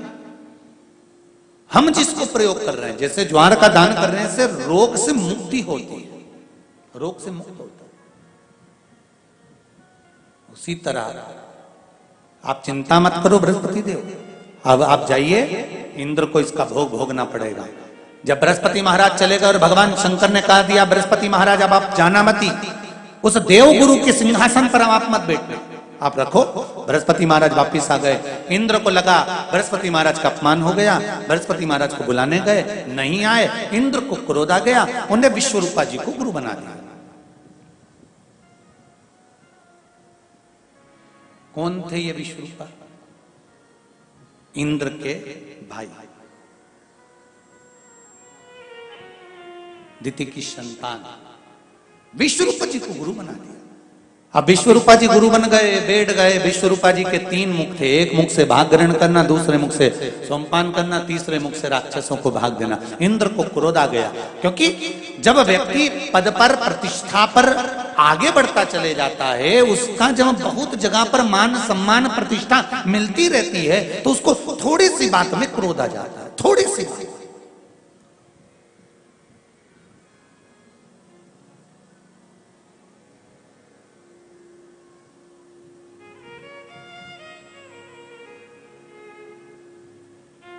और जरा जरा सी बात में अगर क्रोध आ रहा है तो समझ लो ये बहुत बहुत प्रतिष्ठा इसको ज्यादा मिल गई थी, सम्मान ज्यादा मिल गया था, आदर ज्यादा मिल गया था, अहंकार सम्मुख में आकर खड़ा हो गया।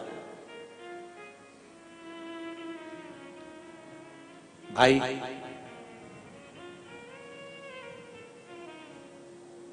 मंदिर जाने से क्या मिलता है? शिव महापुराण की कथा कहती है, अहंकार जो सिर में भरा रहता है, जब भगवान के चरणों में हम झुककर प्रणाम करते हैं, हमारा ये मटका अहंकार का जो खोपड़िया में भरा हुआ है, सिर में भरा हुआ है, वो अहंकार का पूरा मटका देवाधिदेव महादेव के सामने खाली हो जाता है। अभिमान वहां लुढ़क जाता है।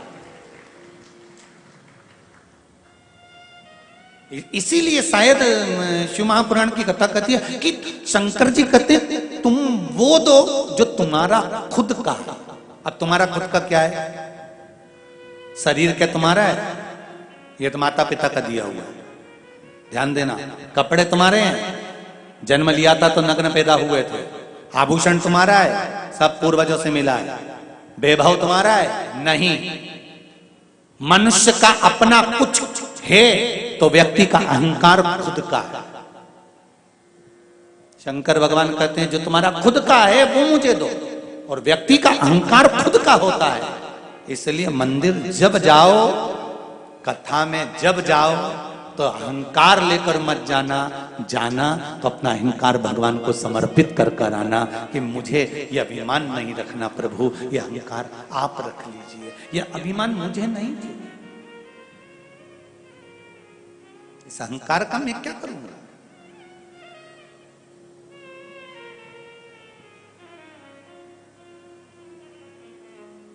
क्या करना मुझे इस अभिमान का?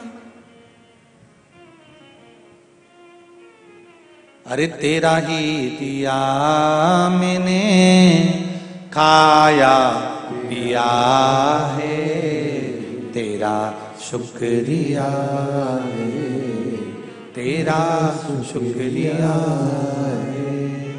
मुझे भोले बाबा ने बहुत दे दिया है, तेरा शुक्रिया है, तेरा शुक्रिया है। बाबा ने जो दिया वो कम ना दिया है। बृहस्पति महाराज का अपमान हो गया, चले गए, विश्वरूपा जी को गुरु बना दिया। इंद्र को क्रोध आ गया, तलवार लेकर इंद्र गया, और बृहस्पति यहाँ जिस पद पर विश्वरूपा जी को बिठाया था देव गुरु बनाकर, उन देव गुरु विश्वरूपा जी का सिर काट दिया। और सिर कटा, ब्राह्मण हत्या माथे चढ़ गई। ब्राह्मण हत्या माथे चढ़ी। इंद्र ने विचार करा करूं क्या इस ब्राह्मण हत्या का, क्योंकि मेरे हाथ से ब्राह्मण मरा है।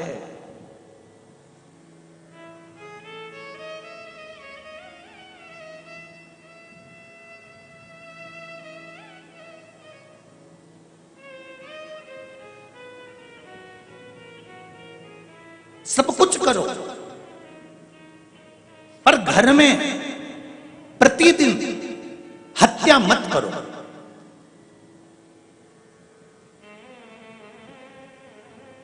ऐसा कोई घर नहीं जिसके घर में प्रतिदिन हत्या नहीं होती।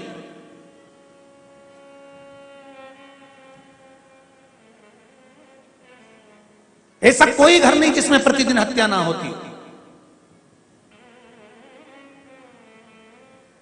वो गोली से नहीं होती है, काय से होती है? जम के बोलो जरा, बोली से होती है। ऐसा कोई घर नहीं जिसके घर में प्रतिदिन हत्या नहीं होती हो। बस अंतर एक है, गोली से हत्या होती है तो शरीर मर जाता है, बोली से हत्या होती है तो यह आत्मा मर जाती है। जिसने बोला उसके प्रति समाप्त हो जाती है। नहीं बनता ज्यादा काम, कम कर लो। नहीं बनता किसी से व्यवहार, थोड़ा कम कर लो। पर निवेदन है, ऐसा शब्द ना बोलिएगा जिससे किसी के हृदय को चोट पहुंच जाए, और उसके दिल को चोट पहुंची तो वो देवाधिदेव महादेव को चोट पहुंची। शब्द अच्छे बोले। एक बात कहें हैदराबाद वालों, जीजियों, कोई कमी नहीं किसी के घर में। 2 रोटी सब प्रेम से खा रहे हैं, खूब आनंद से जिंदगी जी रहे हैं। किसी के यहाँ कोई कमी नहीं है। जितने आस्था चैनल पर सुन रहे हैं, फेसबुक पर सुन रहे हैं, यूट्यूब पर सुन रहे हैं, जितने पंडाल में सुन रहे हो, किसी के यहाँ कोई कमी नहीं है। कमी अगर एक है तो वो वाणी की कमी है। मीठा बोलना चालू कर दो, जिंदगी का सारा सुख अपने आप प्राप्त हो जाए। मीठा। ये शुगर की जो बीमारी हो रही है ना, ये तुम्हारे मीठे नी बोलने से हो रही है। पहले के समय में जितना तो मीठा तुम नहीं खाते, उतना पहले के समय के लोग मीठा खाते थे। जी जी, जितनी बुजुर्ग माताएं बैठी हैं, ईमानदारी से बोलो माताओं, पहले के लोग इतनी खिचड़ी, उसमें 2 कटोरी घी, और जितने लोग मारवाड़ के बैठे हो, राजस्थान के बैठे हो, जरा हाथ उठा ना, मारवाड़ी जितने बैठे हो राजस्थान के, अगर मारवाड़ी, अरे सभी हो क्या, रखो रखो, मारवाड़ी अगर बैठे हैं तो वहां तो घी का पीपा संक्रांति पर साथ में रखते थे, और खिचड़ी बनती थी, और थालियों में घी मिला के और गुड़ शक्कर मिला मिला के जो सट्टा मार मार खाते, सारा की सारा एक पीपा घी तो यूं निपटा जाते। आज के समय में ऑयली नहीं, शुगर नहीं, कितना कमा रहे, केवल ककड़ी खा रहे, केवल ककड़ी। शुगर की बीमारी कहां से आई? तुम्हारे पास से आई है शुगर की बीमारी। कहीं पहले के लोग भी घी खाते थे, पहले के लोग भी शक्कर खाते थे, पहले के लोग भी गुड़ खाते थे। पहले किसी को शुगर होती थी क्या? अरे बोलो तो जम के। किसी को इंसुलिन लगती थी क्या? नहीं। शुगर की कोई जांच करता था क्या? नहीं। खूब जीते थे 90 साल 100 साल, तो डोकरी का बाल ही सफेद नहीं होता था, इतनी जोरदार। और पूरा के पूरा पान बिना सुपारी फेंके डुकरिया निपटा जाती थी पूरा। कहां गई थी शुगर? कहां गया था बीपी? कहां गया? कहीं नहीं थी। क्यों? क्योंकि पहले के लोग जितना मीठा खाते थे उससे दुगना मीठा अपनी वाणी से बोलते थे। क्योंकि मीठा जो खाया है उसको डोनेट करो, निकालो। जब मीठा देते रहोगे तो शुगर अंदर शरीर में लेवल में रहेगी। अपनी जीवान से मीठा बोलना चालू कर दो, शुगर लेवल में आ जाएगी। तुम थोड़े दिन बोल कर तो देखो, तुम भी प्रसन्न। क्योंकि शुगर की बीमारी, बीपी की बीमारी होती कैसे? टेंशन से। क्योंकि किसी ने कुछ बोला और तुम अंदर ही अंदर अंदर ही अंदर घुटते गए घुटते गए घुटते गए घुटते गए, तो शुगर बीपी हो गया। लेवल बराबर करो, मीठा बोलना चालू करो। जैसे ही मीठा बोलना चालू करोगे, परिवार के लोग तुम्हें पूछने लगेंगे, हमारे काका जी इतना बढ़िया बोलते, हमारी काकी जी इतना बढ़िया बोले, हमारी चाची जी बहुत बढ़िया, हमारे नाना जी बहुत बढ़िया, हमारी भाभी बहुत बढ़िया। जैसे ही मीठा बोलना चालू करें, शुगर बीपी सब लेवल में आना चालू हो जाए। बोलना तो चालू करो, सुधरोगे। क्या विचार है? कब से? अरे जम के तो बोलो, आज से पक्का है। नियम ले लो, आग लगे बस्ती में, अपन रहे हो मस्ती में। कोई कितना ही कुछ भी बोले, अपन खजूर वाली चोटी बना के चक कर रहे हो। क्या करना उसमें? छोटी सी जिंदगी है, कब चले जाएंगे पता नहीं है। मुस्कुरा कर जियो, मुस्कुरा कर। बहू अब शब्द बोल रही है, उसको बुलाओ, राइनोन लाओ, 7 बार उतारो। गजब की है ये तू। भगवान को धन्यवाद दूं कि तू मुझे मिली और मैं तुझे। बहू भी कहेगी डुकरिया पागल हो गई। कह देना सीहोर वाले महाराज की शिव महापुराण की कथा से, पागल खाने के रहने वाले पागल ही हो जाते। क्या कहना? सांस रूठ जाए, बहुओं से निवेदन है, एक आंख में काजल लगा, एक की गायब कर जा। और डुकरिया के पास पहुंच जा पल्लू वल्लू लेके। रोज भले पल्लू नहीं ले तो आज ले ले इतना, और इतना पल्लू लेके अम्मा के पांव पड़ ले। अम्मा भी मन में सोचेगी पागल वागल तो नहीं हो गई, हवा मवा तो नहीं लग गई कहीं की, कैसी हो गई पता, एक आंख में काजल लगाई, एक आंख का गाया, पल्लू इतना करी आई, सास के चेहरे पर प्रसन्नता आ जाएगी।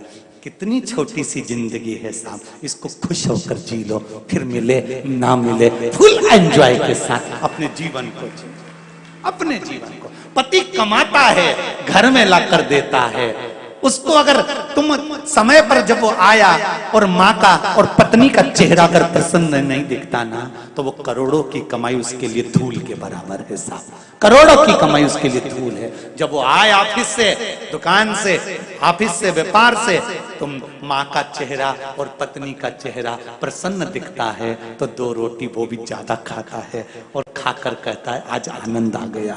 नहीं तो तुम चाहे मीन चाउमीन खिला दो, चाहे छम्मक लड्डू खिला दो, से कोई फर्क नहीं पड़ेगा। अब तुम उससे कहो कि डोसा खा लो, वो के कई डोसा खाऊं, मेरा तो खुद डोसा बन गया, कई डोसा खा, प्रेम से।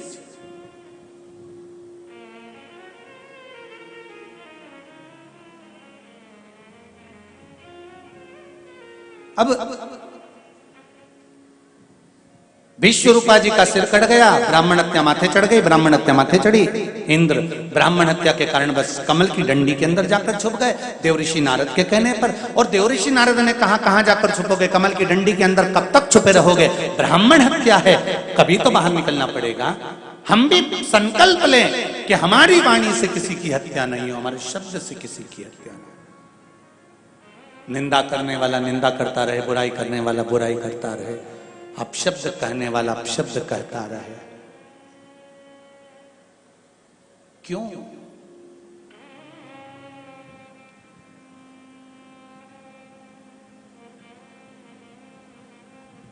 किसी ने हमसे पूछा, गुरुजी आज चारों तरफ एक ही बात है कि इस मंदिर पर उसने कब्जा कर लिया, उस मंदिर पर उसने कब्जा कर लिया, आप कुछ नहीं कहोगे? हमने कहा हम तो एक ही बात कहते हैं, अगर तुम प्रतिदिन मंदिर जाने का नियम बनाए होते तो तुम्हारे मंदिर पर किसी ने कब्जा नहीं करा होता। और एक ही कार्य करना है हमको कि प्रतिदिन भगवान के मंदिर जाने का नियम बनाना।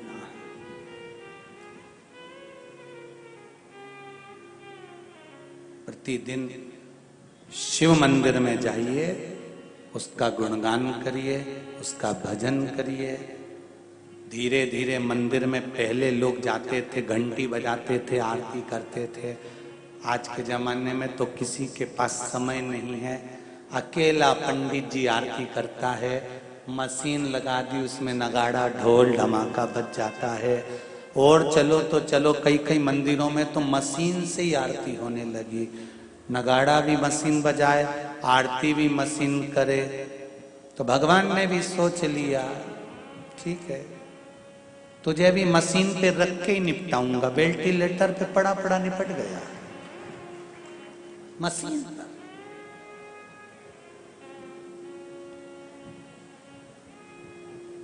पहले जन्म भी सस्ता था, मृत्यु भी सस्ती थी। न जन्म का पैसा लगता था, ना मौत का पैसा लगता था। जन्म भी सस्ता था और मृत्यु भी सस्ती थी। माता के गर्भ से बच्चा जन्म लेता था घर के अंदर, और अंतिम समय में मृत्यु भी कब आ जाती थी, लोग चले जाते थे। आज के जमाने में जन्म भी महंगा हो गया और मृत्यु भी महंगी हो गई। ऑपरेशन के बिना कोई आता नहीं और वेंटिलेटर के बिना कोई जाता नहीं है।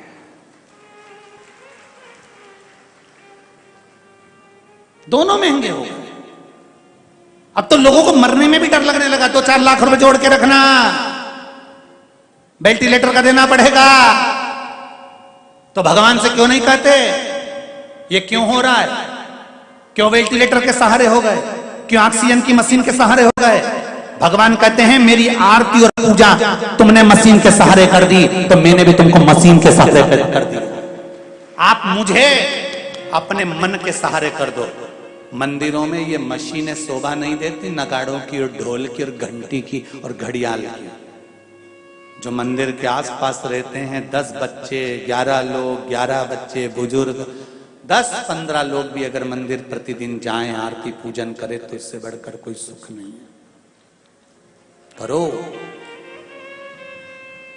कुछ काम नहीं आएगा, संस्कार काम आएगा। संस्कार।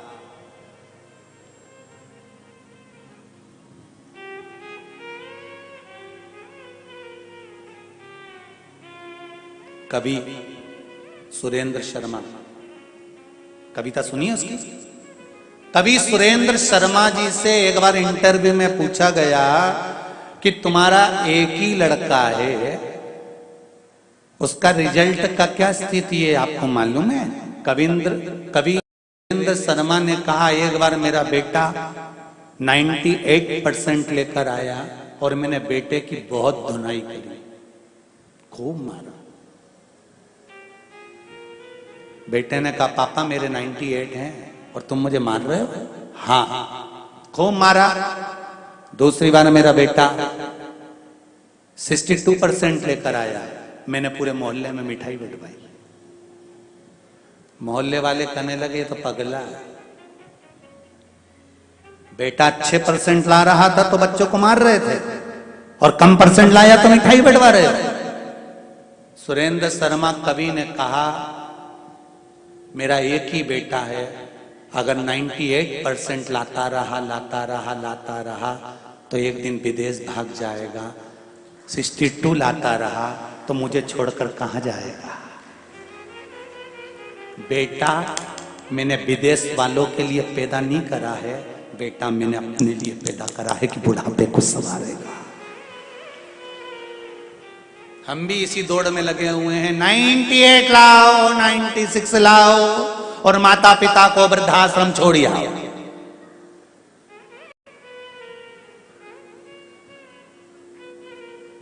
हम भी इसी दौड़ में लगे हैं। हम बच्चों से कहते हैं उनके जैसे बनो, उनके जैसे बनो। हम कभी बच्चों से ये नहीं कहते कि तुम ऐसे बनना कि आने वाली पीढ़ी कहे कि उनके जैसे बनो। हम अपने बच्चों से कहें कि ऐसा बनना जैसे श्रवण कुमार ने अपने माँ बाप की सेवा करी। राम अपने पिता के कहने पर एक आवाज में वन चले गए। भगवान कृष्ण अपने माता पिता के उद्धार के लिए कंस का संहार कर देते हैं। बनो, खूब बनो। पर हम भी तो अपने बच्चों को बताएं कि कुछ बनना, तुम्हारे जैसे भी लोग बने, ऐसा कुछ कर कर चलना। बच्चों से कहा तुम उनके जैसे बनो, उनके जैसे बनो। अपने बच्चों को ऐसा बनाओ कि उसको देखकर दूसरे बनने को तैयार हो जाए।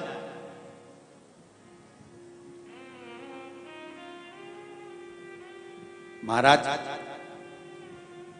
डंडी से कब तक नहीं निकलोगे? ब्राह्मण हत्या है, छूटना पड़ेगी। ब्राह्मण हत्या को बांट दिया गया। 4 स्थान। जल के पास गए, जल देव ब्राह्मण हत्या का अंश लीजिए। जल के ऊपर जो फेन रहता है वो ब्राह्मण हत्या का अंश होता है। इसलिए सनातन धर्म का नियम है, जब भोजन करने बैठते हैं तो सबसे पहले पानी का गिलास भरते हैं। पर आजकल उल्टा हो गया, पानी का गिलास सबसे आखिरी में आता है। पर शास्त्र रीति कहती है भोजन करने बैठो, थाली आए उससे पहले टेबल पर, कुर्सी पर, जहां भोजन कर रहे हो वहां पानी का लोटा, पानी का गिलास पहले भर कर रखो। क्यों? अगर पानी बाद में आएगा, उस पानी पर पानी का बुलबुला रह जाएगा, फेन रह जाएगा, तो वो ब्राह्मण हत्या का अंश है। जो पानी पिएगा उसको ब्राह्मण हत्या लग जाएगी। इसलिए भोजन करने के बाद पानी पिए जब तक उस पर से फेन, बुलबुला समाप्त हो जाए। ब्राह्मण हत्या का अंश दिया पृथ्वी को। पृथ्वी ने ब्राह्मण हत्या का अंश लिया तो पृथ्वी का जो बंजर भाग है वो ब्राह्मण हत्या का अंश है। पृथ्वी के ऊपर जो वृक्ष लगते हैं, वृक्ष में जो गोंद लगती है वो ब्राह्मण हत्या का अंश है। तुम्हारी बहू का जापा हो, बहू की डिलीवरी हो, बहू को संतान हो, उसको खूब बादाम, काजू, गोंद घी में तल तल कर खिलाओ, मना नहीं है। पर जब जन्माष्टमी का त्योहार हो, रामनवमी का त्योहार हो, भगवान का प्रसाद बन रहा हो, उसमें गोंद मत मिलाओ, क्योंकि उसमें ब्राह्मण हत्या होती है।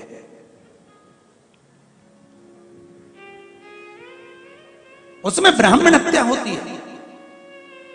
पृथ्वी को ब्राह्मण हत्या का अंश दिया तो पृथ्वी ने कहा मेरे ब्राह्मण हत्या के अंश को कहां रखूंगी? पृथ्वी का बंजर भाग ब्राह्मण हत्या का अंश है। पृथ्वी पर जो वृक्ष लगता है, वृक्ष में जो गोंद लगती है, वो ब्राह्मण हत्या का अंश है। इसलिए भगवान के प्रसाद में गोंद नहीं मिलाई जाती।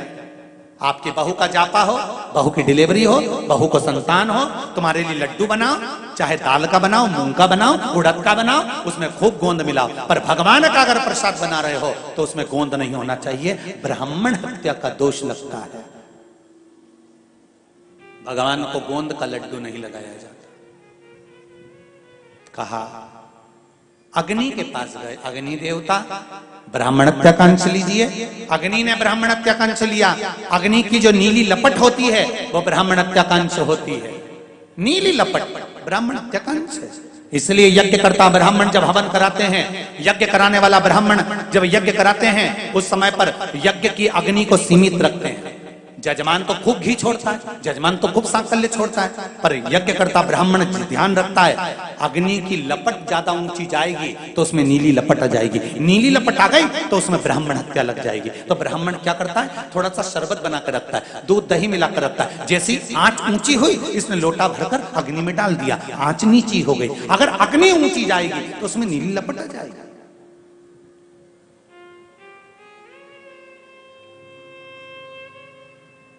नीली लपट में ब्राह्मण हत्या का अंश है।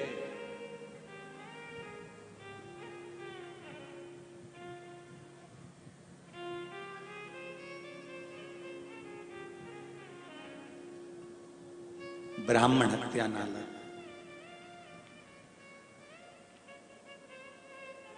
अब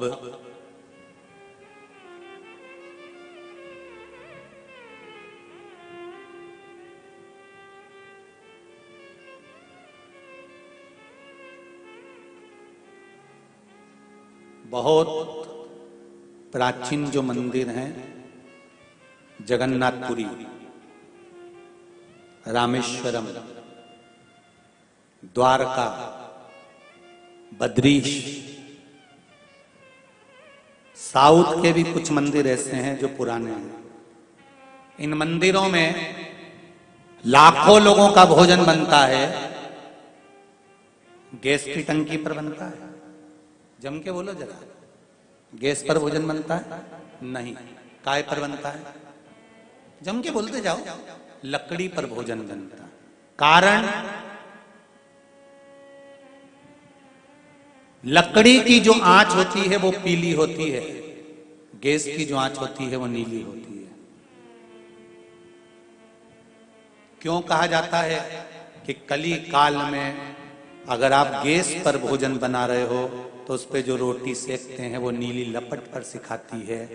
तो क्यों कहा जाता है कि भोजन की थाली लगाने पर सबसे पहले उस भोजन का भोग तुम्हारे घर में जो भगवान है उनको लगा देना चाहिए, जिससे ये ब्राह्मण हत्या का दोष समाप्त हो जाए। क्यों कहते हैं?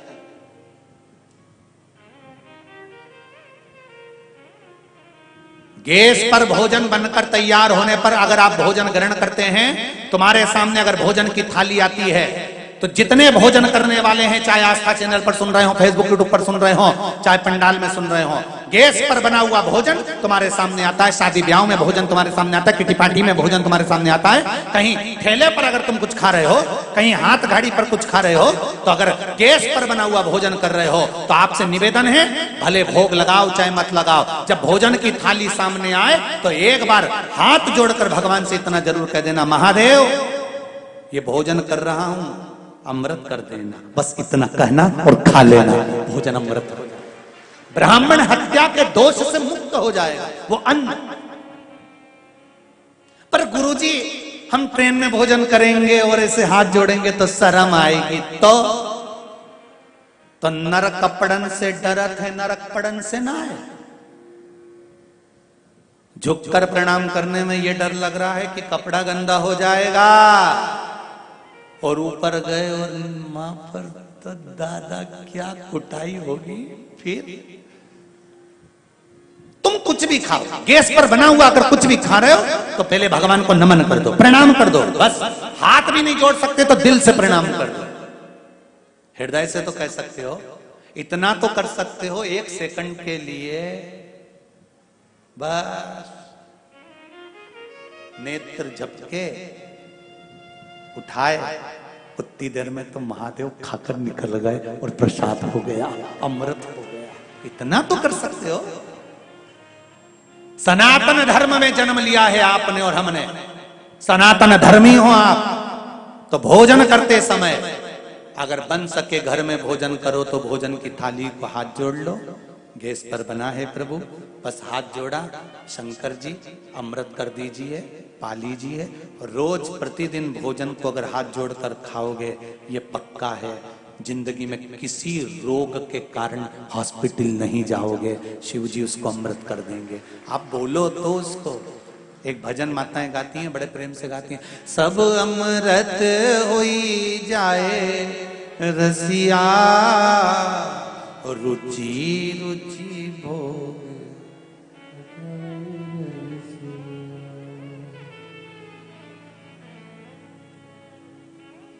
शबरी के पैर सुदामा के तंदुल, शबरी के पैर सुदामा के तंदुल, भाव सहित तुम पाओ रसिया, सब अमृत होई जाए रसिया, रुचि रुचि भोग लगाओ रसिया। हम भगवान को ज्यादा नहीं रिझा सकते, भोजन की थाली को देखकर हाथ जोड़ लो, खा लो, खत्म। अमृत अग्नि की नीली लपट, ब्रह्म हत्या का दोष है। नारी से कहा ब्राह्मण हत्या का अंश ले लो, तो नारी का रजस्वला होना ब्राह्मण हत्या का अंश है। कल कथा में कहा था 31 दिन तक बेलपत्री के पेड़ के नीचे मंत्र का जाप करना है। मेरा माताओं से निवेदन है, जब रजस्वला धर्म आए उस समय पर वृक्ष के नीचे नहीं जाना। रजस्वला धर्म के समय पर वृक्ष के नीचे नहीं। कंस की मां गई थी रजस्वला धर्म के समय पर वृक्ष के नीचे, तो कंस जैसी औलाद पैदा हुई थी। श्रीमद् भागवत में आपने सुना होगा। तब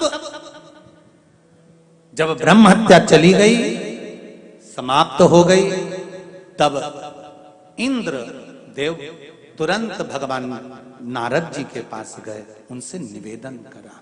बृहस्पति महाराज की कथा का बहुत विस्तार है, उसको अपन श्रवण करते हुए कल की कथा में भी श्रवण करेंगे आनंद के साथ।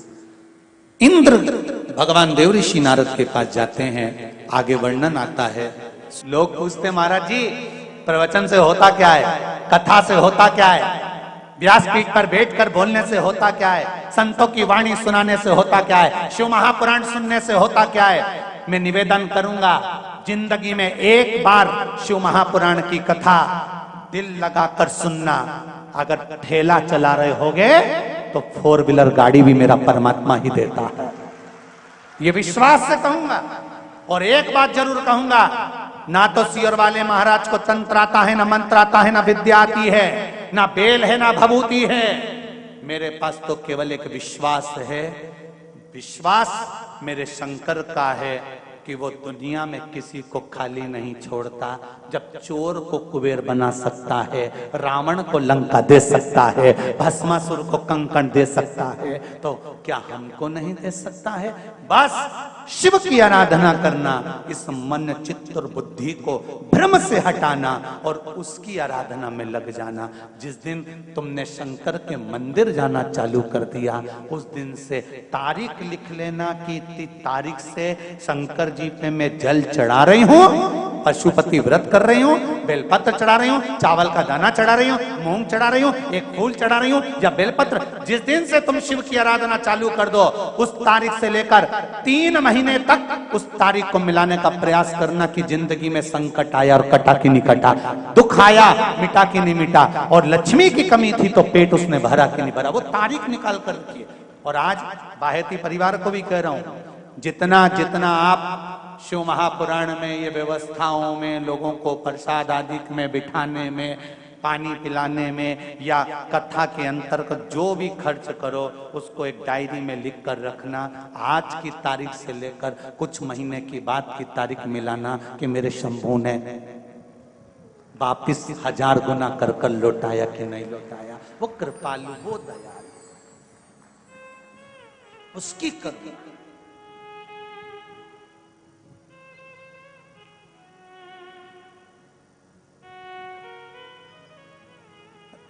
अभी हैदराबाद के ही परिवार ने कथा करवाई थी वहां हरिद्वार में।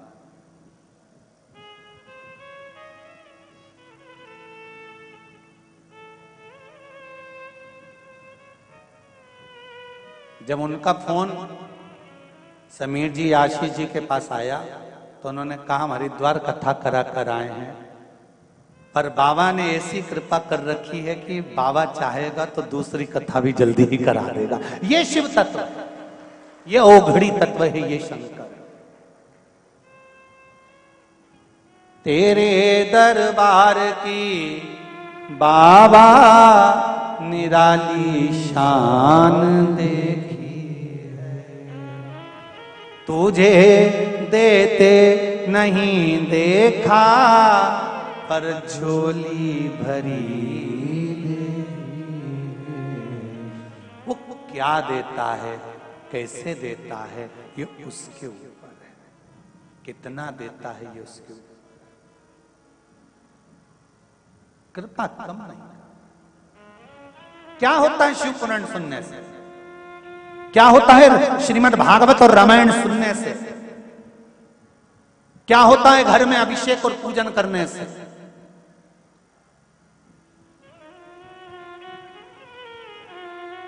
शिव पुराण कहती है ये दिल, ये मन, ये चित्त, ये वृत्ति, ये बदल जाती है, शंकर के चरणों में पहुंच जाती है। अतापी वर्तापी महाभारत के 96 अध्याय में वर्णन आता है वन पर्व के अंतर्गत कि इन दोनों ने शिव की आराधना करी अनायास। जैसे देवराज ब्राह्मण कुल में जन्म लेने के बाद ब्राह्मण तत्व से दूर था। ब्राह्मण का काम क्या है? शास्त्र पढ़ना, शास्त्र सुनाना, भजन करना, कीर्तन करना, स्मरण करना, पूजन कराना, पाठ कराना, मंत्र जाप करना, संध्या करना।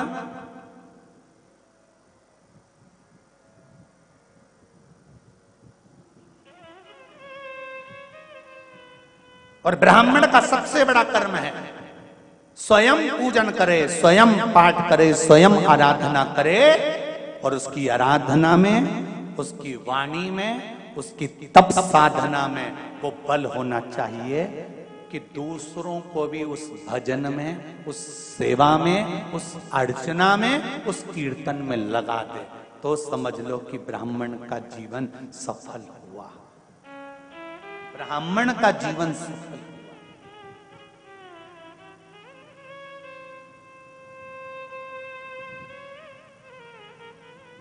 शिव मंदिर जाते हो आप लोग? कितने लोग जाते हैं? जरा हाथ उठाओ। सभी जाते हो? बहुत बढ़िया, रखो जरा रखो। धन्यवाद, बहुत बहुत। जाना चाहिए। तेरे मंदिर में आना मेरा काम है और मेरी बिगड़ी बनाना तेरा। जाते रहो।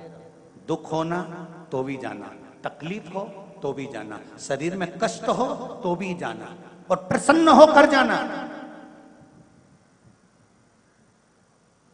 जिसके पास में धन नहीं होता, जिसके पास में पैसा नहीं होता, और वो भी कटे हुए सेवफल का मोबाइल, क्या बोलते हैं? हाँ, समझ गए ना तुम? एप्पल का मोबाइल, ठीक है। जिसके पास पैसा ही नहीं है, धन ही नहीं है, संपदा ही नहीं है, किराए के मकान में रहता है, दूसरे के घर में काम करता है और एप्पल का मोबाइल लेके घूमता है, तो ना जाने कजन कितों के तो दिल को खटकता होगा।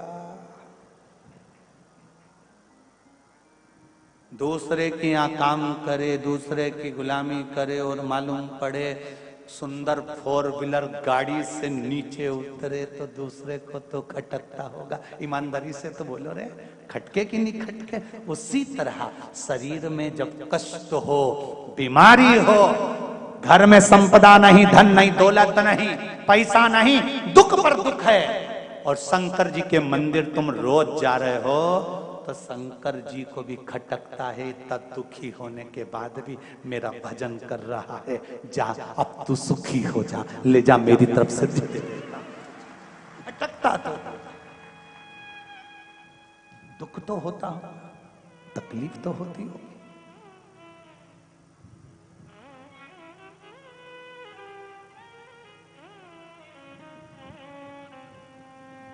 शनि महाराज ने बुद्ध देव से पूछा, नवग्रह, शनि ने बुद्ध से पूछा कि बुद्ध ये बताओ, इन नवग्रह देवताओं की आपस में बात चल रही है।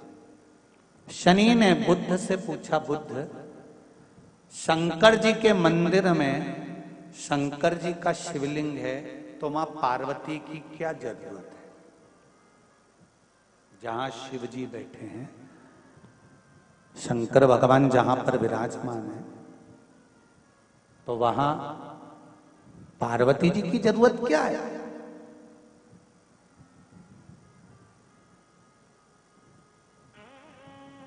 जब वहां पार्वती की क्या जरूरत? बुद्ध देव ने कहा, शनिदेव, मेरे भोले बाबा जब शिव मंदिर में बैठे रहते हैं तो नेत्र बंद कर लेते हैं। पति सर्विस पर जाए, ऑफिस में जाए, नौकरी पर जाए, दुकान पर जाए, घर में तो धर्म पत्नी को रहना पड़ता है ना। कौन आया, कौन गया, क्या लाया, क्या दिया, कौन मिठाई लाया, कौन नमकीन लाया, कौन बिस्कुट लाया, ये पत्नी पति को रात को बताती है कि वो आए थे, रख कर गए हैं, वो आए थे, देकर गए हैं। शंकर भगवान जब तप साधना में लीन होते हैं, तब केवल एक मात्र शक्ति मां पार्वती ऐसी होती है, जब भक्त जल चढ़ाता है तो मां अपने पुत्र की दशा देख लेती है और शंकर भगवान से कह देती है कि इसको ये दुख है, इसके दुख को काट दीजिए। इसलिए मां का होना जरूरी, माता का होना इसलिए जरूरी है।